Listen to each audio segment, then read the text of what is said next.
أعوذ بالله من الشيطان الرجيم. بسم الله الرحمن الرحيم، والحمد لله رب العالمين.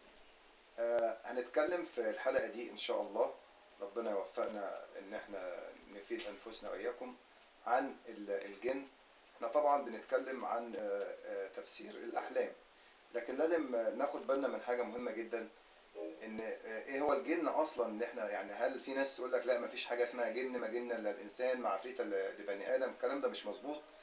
هو الجن ربنا سبحانه وتعالى ذكره، وهو كائن حي وموجود بالفعل، ولكن يعني ما حدش فينا شاف الجن في الواقع. طب في كتير هيقول لي انا بشوف في المنام. والله في المنام او في الاحلام بتاعتنا كلنا بنبص نلاقي ممكن ناس احنا ما شفناهاش قبل كده بنشوفها في المنام. يعني في المنام بيخيل لي اي شيء وبيتجسد لي اي شخصية او اي كائن حي. ففي المنام ممكن نشوف اي شيء بيتشاف او ما بيتشافش. لكن في الواقع ربنا سبحانه وتعالى ممكن تكون رحمة منه انه لما خلق لنا الجن خلق ان هو يرانا ولا نراه. في حكمة عنده يمكن محدش يعلمها، ولكن انا في رأيي الخاص قد اكون على حق وقد اكون مخطئ، ان مش بالضروري كل شيء هو مختفي فهو الاقوى.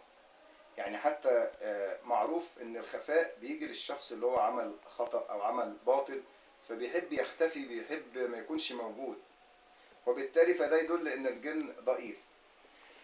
طيب احنا عايزين نتكلم عن ان مثلا في كتير من الاخوان او الاخوات بيتصلوا برسالة بيقولوا والله يا استاذ سلامة انا في المنام شفت الجن في منامي. وفي ست تقول مثلا والله انا كنت في منامي كنت حاسة ان الجن بيخنقني او شيطان او ما شابه ذلك. فعايزين نقول ان بطبيعتنا احنا كمؤمنين مسلمين ان نكون على طهارة دايما. الأذكار تكون معانا باستمرار لأنها حصن حصين. ونتذكر قول الله سبحانه وتعالى إما ينزغنك من الشيطان نزغ فاستعذ بالله. طيب قبل ما انام المفروض عليا ان انا اكون شخص مثلا صليت، سواء صلاة العشاء او صلاة قيام الليل او ما شابه، اكون نايم على وضوء، وأكون طبعا الرسول عليه الصلاة والسلام أوصانا أن ننام على الجانب الأيمن، واليد اليمنى تكون على الخد اليمين وننام.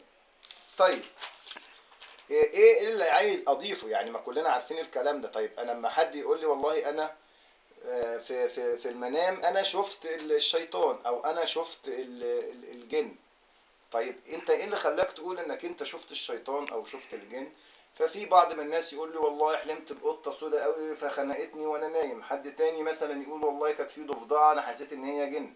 شخص ثالث، هو كل شخص بيتخيل ان الجن او الشيطان هو عباره عن كائن حي. فمثلا في بعض من الناس بتحب القطط، فاستحاله هو نايم هيتخيل ان القطه بتاعته دي هي اللي اتحولت جن وهو نايم. فطبيعي قوي ان الشخص اللي هو بيكره او بيبقى خايف من حيوان ما فبيتصور ان القط الاسود مثلا هو الجن بالنسبه لي وهو جن. يعني ما ينفعش واحد بيحب قطه فهيلاقيها هي نفسها اللي بقت جن. احيانا بيحلم بكائن حي غريب هو ما يعرفش ملامحه. الخلاصه ان الانسان لازم قبل ما ينام